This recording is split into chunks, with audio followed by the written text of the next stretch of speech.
Hello বন্ধুরা, good afternoon. তো এখন বাজে 2টো আর আমরা সবাই শিবটা করে মাথায় জল ঢেলে পুজো দিয়ে উঠলাম। ভিডিওটা বানাতে পারিনি, একটু ব্যস্ত ছিলাম কাজে। তো বাইরে গিয়ে ঢালিনি, আমাদের ঘরের বলে বাবার মাথায় জল ঢেলেছি। তো এই দেখো সব গোটা গোটা দিয়ে দিয়েছি, ফল ঠল কেটে দিয়েছি। আর এই যে আমাদের ভোলে বাবা, তোমরা সবাই নমস্কার করো বাবাকে। বাবা তোমাদের আশীর্বাদ করবে, তোমাদের উপরে কৃপা করবে। তো রান্না অর্ধেক হয়েছে, অর্ধেক বাকি। তো ভাত হয়ে গেছে আর তরকারি বাকি, সয়াবিনের তরকারি বসিয়েছি। তো দেখো রান্নাঘরে সব ছড়ানো ছিটানো রয়েছে। আমার স্নান হয়ে গেছে, জল বলে স্নানটা করে নিয়েছি। অর্ধেক রান্না করে এই যে ভাত গড় দিয়েছে, এখনো ডাল বাকি আর সয়াবিনের তরকারি অর্ধেক বাকি আছে। তো সয়াবিনের তরকারি কত দূর হলো? তো এই যে সয়াবিনের তরকারি কেমন একটা কালার হয়েছে, এখনো ফুটবে।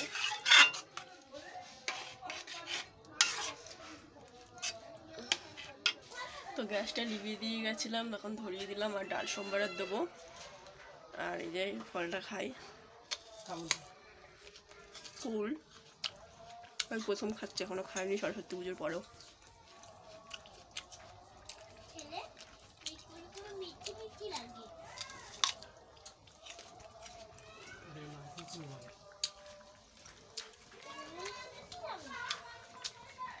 তো ডালটা বসাবো একটা গ্যাসে, ভাতটা তুলবো রান্না শেষ।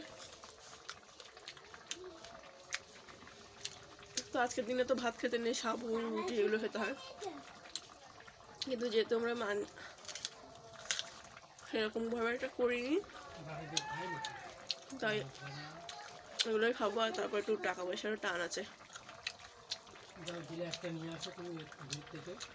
যার জন্য যেটুকু সামর্থ্য হলো সেটুকুই করলাম।